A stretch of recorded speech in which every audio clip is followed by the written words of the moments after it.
Salam sejahtera, para penjelajah misteri dan penjaga warisan leluhur. Selamat datang kembali di saluran yang senantiasa menyingkap tabir kegelapan dan cahaya di balik setiap hari yang kita jalani.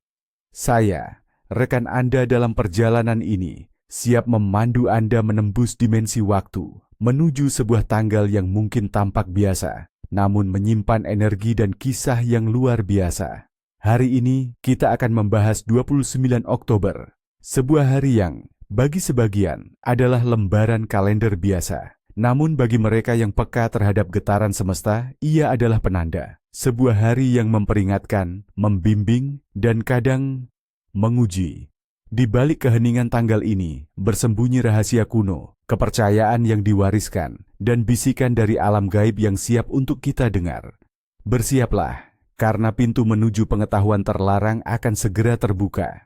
Jauh di masa lampau, nenek moyang kita hidup berdampingan dengan alam, membaca setiap tanda, menghormati setiap siklus. Bagi mereka, setiap hari memiliki rasa dan energinya sendiri. 29 Oktober khususnya sering dikaitkan dengan pergantian musim, transisi menuju kemarau atau penghujung hujan di beberapa daerah, membawa serta perubahan dalam spiritualitas dan keberuntungan. Ia adalah hari yang mengisyaratkan pentingnya keselarasan dengan lingkungan, baik fisik maupun spiritual. Dalam tradisi lisan, hari ini sering disebut sebagai Hari Penjelajahan Roh atau Waktu Peringatan Leluhur. Ini bukan perayaan besar yang gegap gempita, melainkan sebuah momen refleksi, kewaspadaan dan penghormatan. Para tetua meyakini bahwa pada hari-hari seperti ini, tabir antara dunia nyata dan alam gaib menjadi lebih tipis, memungkinkan energi dari kedua sisi untuk saling bersentuhan. Bagi sebagian umat Kristiani, tanggal 29 Oktober diperingati sebagai hari wafatnya Santo Narsisus dari Girona. Ia adalah uskup dan martir yang hidup pada abad keempat. Kisahnya berawal di Augsburg, Jerman, tempat ia menjabat sebagai uskup. Namun, penganiayaan terhadap umat Kristiani membuatnya harus melarikan diri ke Hispania, tepatnya ke kota Girona, di mana ia melanjutkan misi dakwahnya. Kehadiran Narsisus membawa cahaya iman di tengah kegelapan paganisme. Namun, keajaiban paling terkenal yang terkait dengannya terjadi setelah kematiannya. Pada abad ke-13, ketika pasukan Raja Philip III dari Prancis mengepung Girona, makam Santo Narsisus secara misterius terbuka. Dari dalamnya, ribuan lalat raksasa keluar dan menyerang para penyerbu. Lalat-lalat ini, dengan gigitan yang mengerikan, menyebarkan penyakit dan kepanikan di antara tentara Prancis, memaksa mereka untuk mundur dan mengakhiri pengepungan. Kisah ini mengajarkan tentang perlindungan ilahi dan kekuatan yang melampaui akal sehat manusia. Banyak orang percaya bahwa pada hari peringatan Santo Narsisus, kita dapat memohon perlindungan dari mara bahaya, wabah penyakit, dan gangguan roh jahat. Doa-doa dipanjatkan untuk kesehatan, kesembuhan, dan keselamatan, memohon agar kita dilindungi dari lalat atau godaan dan penyakit modern yang tak kasat mata. Meski berbeda dalam konteks, semangat perlindungan dan kewaspadaan ini selaras dengan kepercayaan adat yang melihat hari ini sebagai waktu di mana batas antara yang terlihat dan tidak terlihat menjadi kabur. Mari kita menembus lebih dalam ke dalam legenda Santo Narsisus, sebuah kisah yang bukan sekadar sejarah, melainkan jalinan kepercayaan dan keajaiban. Bayangkan Girona pada abad ke-13, sebuah kota yang terancam jatuh ke tangan penyerbu asing. Dinding kota yang kokoh mulai retak di bawah serangan bertubi-tubi, dan semangat penduduk mulai pudar. Keputusasaan menyelimuti setiap sudut kota. Namun, di tengah keputusasaan itu, tersimpan sebuah harapan, sebuah warisan suci, makam Santo Narsisus. Konon, ketika situasi mencapai puncaknya, ketika segala daya upaya manusia telah habis, alam sendiri bangkit membela. Dari makam yang seolah berdenyut dengan energi gaib, muncullah bukan prajurit atau senjata, melainkan ribuan serangga bersayap yang ganjil dan perkasa. Lalat-lalat ini bukan lalat biasa, mereka adalah manifestasi dari kemarahan suci, pelindung dari dunia lain. Mereka menyebar dengan kecepatan kilat, bukan sekadar mengganggu, tetapi menyerang dengan gigitan mematikan, menyebarkan wabah misterius yang melumpuhkan pasukan penyerbu. Bayangan hitam memenuhi langit, dengungan sayap mereka adalah simfoni kematian bagi musuh, namun melodi harapan bagi penduduk Girona. Pasukan Prancis yang awalnya percaya diri dengan kekuatan militer mereka, Terhuyung-huyung di hadapan musuh tak terlihat ini, prajurit-prajurit perkasa jatuh sakit, demam tinggi melanda, dan ketakutan menyebar lebih cepat daripada wabah itu sendiri. Moral hancur, dan satu persatu, mereka mulai menarik diri, percaya bahwa mereka telah menghadapi kekuatan yang jauh melampaui pemahaman mereka, kekuatan ilahi yang membela Girona melalui martir sucinya. Keajaiban ini tidak hanya menyelamatkan kota, tetapi juga mengukir nama Santo Narsisus dalam legenda abadi. Ia menjadi simbol perlindungan, pahlawan tak terduga yang bangkit dari kubur untuk membela yang lemah. Kisah ini, meskipun berabad-abad lamanya, terus menginspirasi dan mengingatkan kita bahwa kekuatan alam dan spiritualitas dapat bersekutu dalam cara yang paling tak terduga, melindungi kita dari ancaman yang mungkin tak pernah kita duga. Dan dalam konteks kepercayaan kita hari ini, 29 Oktober, ini adalah pengingat bahwa perlindungan ilahi bisa datang dalam bentuk yang paling tak terduga, asalkan kita senantiasa menjaga kebersihan hati dan niat kita. Setiap hari adalah lembaran baru di buku takdir, dan 29 Oktober membawa pesan-pesan tersendiri melalui tanda-tanda alam dan kehidupan sehari-hari. Marilah kita selami tanda-tanda takdir yang dapat kita baca pada hari ini. Jika pada 29 Oktober, langit cerah di pagi hari, namun menjelang siang mendung mulai menggantung dan diikuti hujan rintik-rintik yang perlahan membesar, ini adalah pertanda bahwa rezeki akan datang secara perlahan namun pasti. Ibarat rintik hujan yang mengairi bumi hingga subur, rezeki akan mengalir dan membuahkan hasil jika diusahakan dengan sabar dan ketekunan. Namun, jika sepanjang hari langit gelap dan hujan deras tak henti-henti, itu mengindikasikan adanya cobaan atau hambatan besar dalam usaha. Ini adalah isyarat untuk lebih berhati-hati dalam mengambil keputusan dan menghadapi setiap rintangan dengan tenang, karena badai pasti akan berlalu. Apabila angin bertiup kencang dan daun-daun berguguran lebih banyak dari biasanya, ini adalah pertanda perubahan besar akan terjadi. Bisa jadi ini tentang perpindahan tempat tinggal, pergantian pekerjaan, atau bahkan fase baru dalam hubungan. Bersiaplah untuk melepaskan hal lama dan menyambut yang baru. Jika Anda melihat bunga-bunga di pekarangan Anda layu secara tiba-tiba tanpa sebab yang jelas, ini adalah pertanda energi negatif sedang bersemayam di sekitar Anda. Lakukan pembersihan spiritual di rumah untuk mengusir energi buruk tersebut, seperti membakar kemenyan atau menyiram air garam di sudut-sudut rumah. Kemunculan hewan-hewan nokturnal seperti burung hantu atau kelelawar di siang hari secara tidak wajar sering diinterpretasikan sebagai pertanda akan datangnya berita penting, bisa baik atau buruk, dari kerabat jauh atau masa lalu yang terlupakan. Bersiaplah untuk menerima kejutan.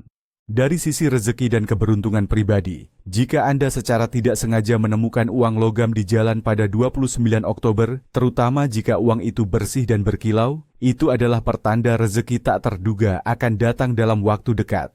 Ini adalah isyarat bahwa alam mendukung usaha Anda. Namun, jika Anda menemukan uang kertas yang kotor atau robek, itu justru peringatan untuk berhati-hati dalam mengelola keuangan, karena ada potensi pengeluaran tak terduga. Jika benda kesayangan Anda, terutama perhiasan atau barang berharga, tiba-tiba rusak atau hilang tanpa jejak, ini adalah tanda bahwa Anda perlu melepaskan keterikatan pada hal-hal materialistis. Atau bisa jadi, itu adalah pertanda adanya pamali, atau pelanggaran adat yang tanpa sadar telah Anda lakukan. Refleksikan tindakan Anda akhir-akhir ini. Jika Anda tersandung atau jatuh tanpa sebab yang jelas saat melangkah keluar rumah, ini bisa menjadi peringatan untuk lebih berhati-hati dalam perkataan dan tindakan Anda sepanjang hari. Ada potensi salah paham atau konflik kecil yang bisa membesar jika tidak diatasi dengan bijak.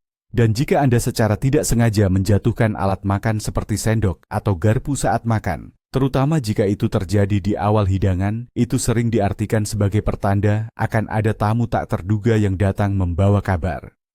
Malam 29 Oktober adalah waktu di mana alam bawah sadar kita menjadi lebih rentan terhadap bisikan-bisikan dari alam gaib. Mimpi yang datang pada malam ini seringkali membawa pesan penting tentang masa depan atau refleksi dari keadaan spiritual kita. Jika Anda bermimpi tentang air yang jernih dan mengalir tenang, seperti sungai atau danau, itu adalah pertanda keberuntungan, ketenangan batin, dan kelancaran rezeki. Air bersih melambangkan pemurnian dan awal yang baru, menandakan bahwa masalah akan teratasi dan Anda akan menemukan kedamaian. Namun, jika airnya keruh, bergelombang, atau bahkan banjir, itu adalah peringatan tentang tantangan, konflik, atau emosi yang tidak stabil. Ini adalah isyarat untuk mengendalikan diri dan bersiap menghadapi gejolak. Mimpi tentang burung yang terbang bebas di langit, terutama jika burung itu indah dan bersuara merdu, melambangkan kebebasan, aspirasi yang tinggi, dan berita baik dari kejauhan. Ini menandakan bahwa impian Anda akan segera terwujud dan Anda akan mencapai tujuan yang diinginkan. Akan tetapi, jika burung itu terperangkap, terluka, atau berbulu hitam dan berteriak, itu bisa menjadi pertanda kehilangan, kekecewaan, atau peringatan akan adanya penghalang dalam perjalanan hidup Anda.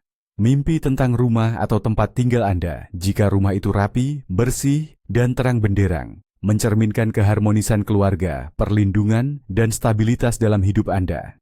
Ini menunjukkan bahwa Anda merasa aman dan nyaman di lingkungan Anda. Namun, jika rumah itu kotor, gelap, rusak, atau bahkan kosong, itu bisa menjadi simbol kekhawatiran akan kondisi keluarga, ketidakamanan, atau perubahan yang tidak diinginkan dalam kehidupan pribadi Anda. Ini adalah panggilan untuk memperbaiki hubungan atau mencari solusi untuk masalah rumah tangga. Kelahiran pada 29 Oktober membawa serta energi dan karakteristik unik yang membentuk kepribadian dan takdir seseorang. Individu yang lahir pada hari ini seringkali memiliki jiwa yang kuat, mandiri, dan penuh tekad. Mereka adalah sosok yang tidak mudah menyerah di hadapan tantangan, bahkan cenderung melihat setiap rintangan sebagai peluang untuk bertumbuh.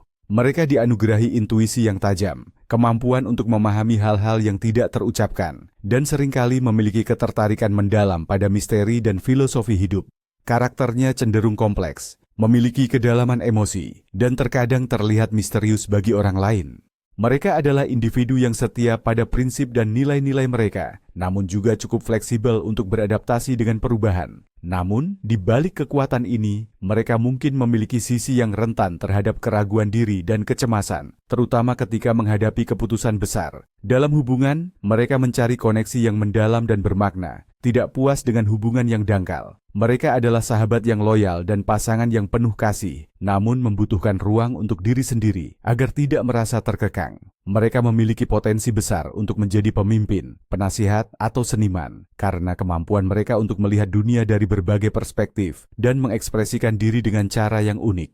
Takdir mereka seringkali diwarnai oleh perjalanan spiritual yang intens, pencarian makna, dan keinginan untuk memberikan dampak positif bagi dunia di sekitar mereka. Mereka mungkin menghadapi ujian yang menguatkan, namun selalu bangkit dengan kebijaksanaan yang lebih besar.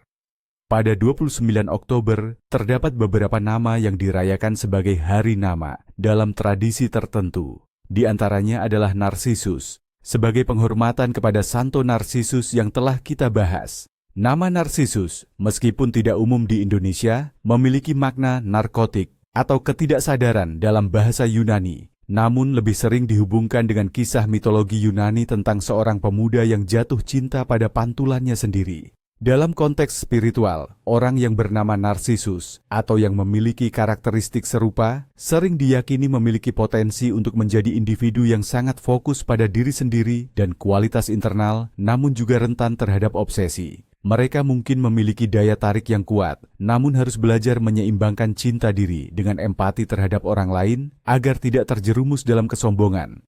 Mereka adalah pencari kebenaran diri yang harus berhati-hati agar tidak terperangkap dalam bayangan ilusi. Selain Narsisus, ada juga nama-nama seperti Ermelinda dan Feliciano. Ermelinda berarti kekuatan lengkap atau perisai besar, menandakan seseorang yang memiliki kekuatan batin dan mampu melindungi orang di sekitarnya. Feliciano berarti kebahagiaan atau keberuntungan, menggambarkan seseorang yang membawa sukacita dan beruntung dalam hidupnya. Hari ini 29 Oktober, bukan hanya sekadar tanggal, melainkan kanvas tempat kita melukis takdir kita dengan tindakan dan niat. Ada beberapa tradisi dan ritual yang diyakini dapat membawa keberuntungan, perlindungan dan kedamaian pada hari ini, selaras dengan energi yang ada. Tradisi pertama adalah ritual penyucian diri dan ruang.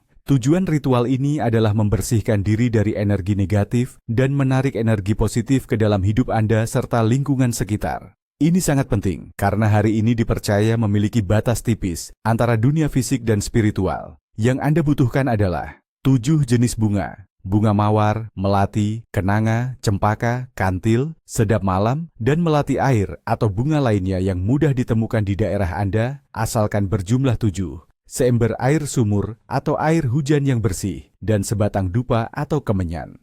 Lakukan ritual ini menjelang sore hari sebelum matahari terbenam. Cara melakukannya: campurkan semua bunga ke dalam seember air, nyalakan dupa atau kemenyan, dan biarkan asapnya memenuhi ruangan tempat Anda akan melakukan ritual. Ambil air bunga tersebut dan siramkan sedikit demi sedikit ke seluruh tubuh Anda, mulai dari kepala hingga kaki, sambil mengucapkan niat. Hamba membersihkan diri dari segala energi negatif, segala rintangan, dan segala halangan yang melekat pada raga dan jiwa. Semoga energi positif dan keberuntungan senantiasa menyertai. Setelah selesai mandi, ambil sisa air bunga dan percikan ke sudut-sudut rumah Anda, terutama di area yang terasa berat atau jarang dijamah. Biarkan aroma bunga dan asap dupa membersihkan energi di rumah. Setelah ritual, jangan langsung memakai pakaian yang kotor. Kenakan pakaian bersih dan biarkan diri Anda merasakan sensasi kesegaran dan pencerahan. Dupa yang menyala akan terus bekerja membersihkan energi, jadi biarkan sampai habis terbakar.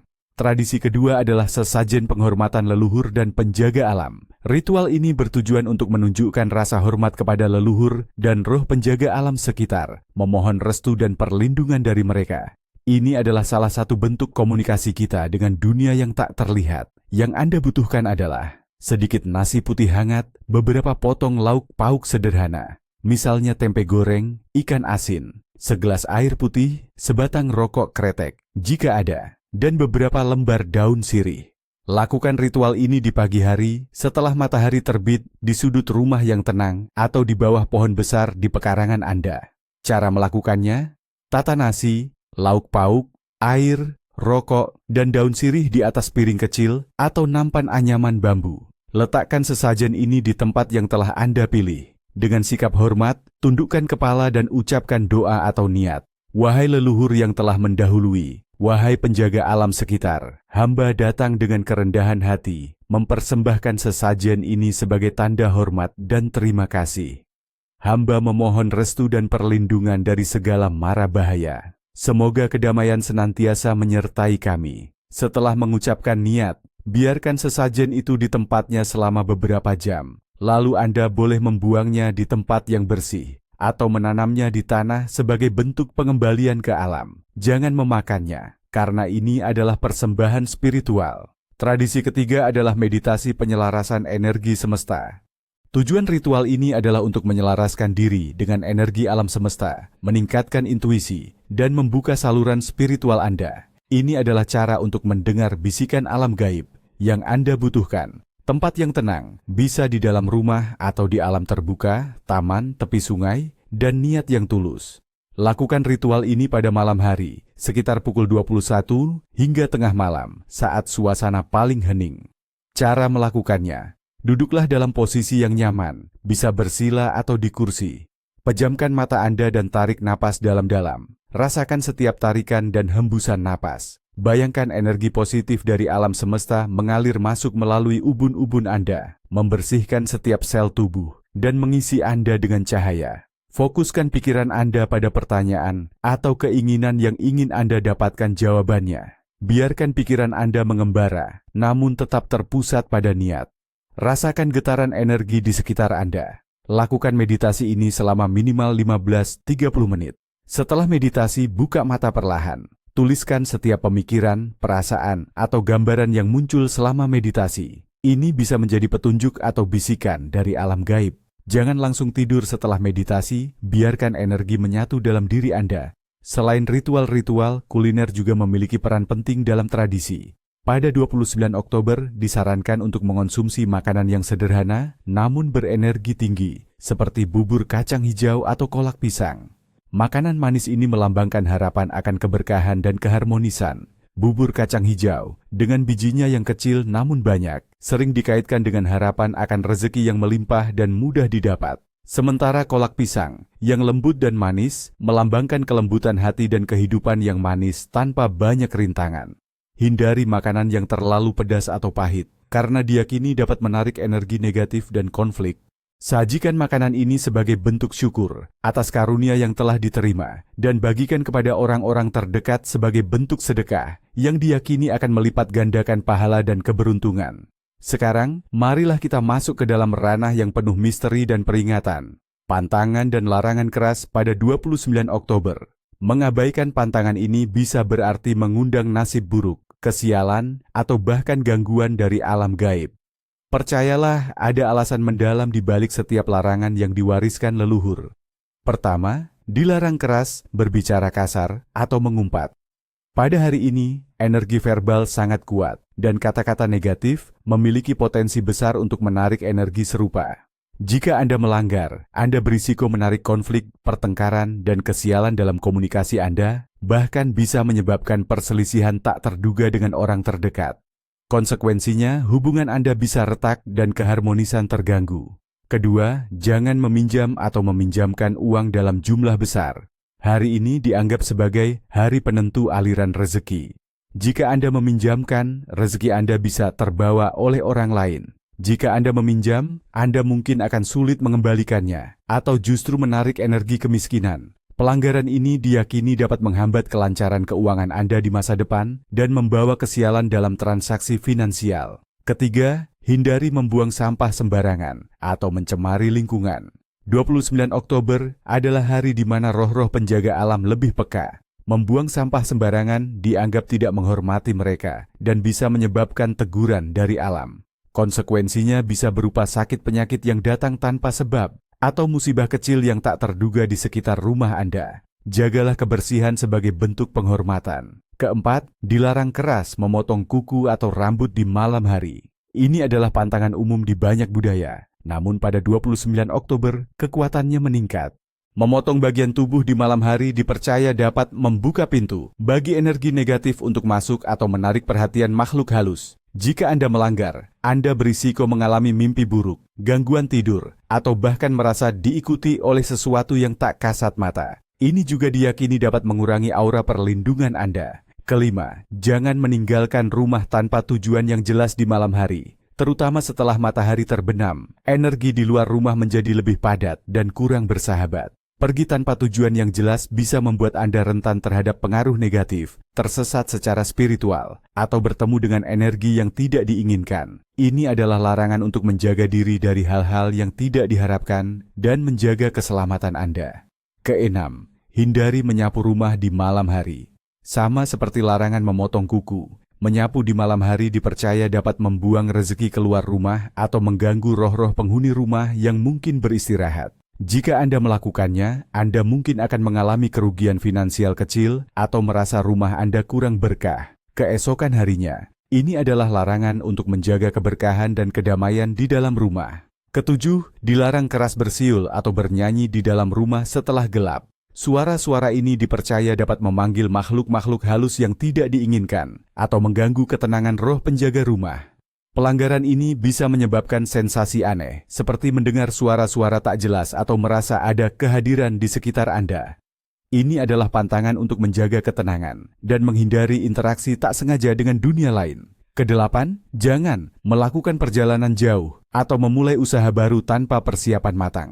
Karena hari ini adalah hari dengan energi transisi yang kuat, memulai sesuatu yang besar tanpa perencanaan matang bisa berujung pada kegagalan atau hambatan yang tidak terduga. Ini adalah peringatan untuk bersabar, merenung, dan memastikan segala sesuatunya telah matang sebelum melangkah. Kesembilan, hindari melihat bayangan Anda sendiri di cermin terlalu lama di malam hari. Cermin sering dianggap sebagai portal atau gerbang. Menatap bayangan terlalu lama di malam hari, terutama pada hari yang energinya kuat seperti 29 Oktober, dipercaya dapat menarik entitas lain untuk meniru atau mengganggu citra diri Anda. Ini bisa menyebabkan perasaan gelisah, mimpi aneh, atau bahkan rasa tidak nyaman dengan penampilan Anda sendiri. Kesepuluh, jangan meremehkan atau menertawakan kepercayaan atau cerita mistis orang lain. Pada hari ini, di mana batas antara realitas dan spiritualitas menipis, menghina keyakinan orang lain dianggap sebagai bentuk ketidakpahaman dan ketidakhormatan terhadap alam semesta itu sendiri. Konsekuensinya, Anda mungkin akan mengalami kejadian-kejadian yang tidak masuk akal atau aneh yang menguji keyakinan Anda sendiri. Hormati setiap kepercayaan meski berbeda. Demikianlah perjalanan kita menyingkap tirai misteri 29 Oktober. Ingatlah, setiap tradisi, setiap pantangan, dan setiap bisikan dari alam gaib adalah cerminan dari kebijaksanaan kuno yang diwariskan dari generasi ke generasi. Ia bukan sekadar tahyul, melainkan peta jalan menuju kehidupan yang lebih harmonis dengan diri sendiri, sesama, dan alam semesta. Jadikan pengetahuan ini sebagai penerang, bukan sebagai belenggu. Ambil yang baik, tinggalkan yang buruk, dan senantiasa jaga hati serta pikiran Anda. Sampai jumpa di perjalanan spiritual selanjutnya, dan semoga kedamaian senantiasa menyertai Anda.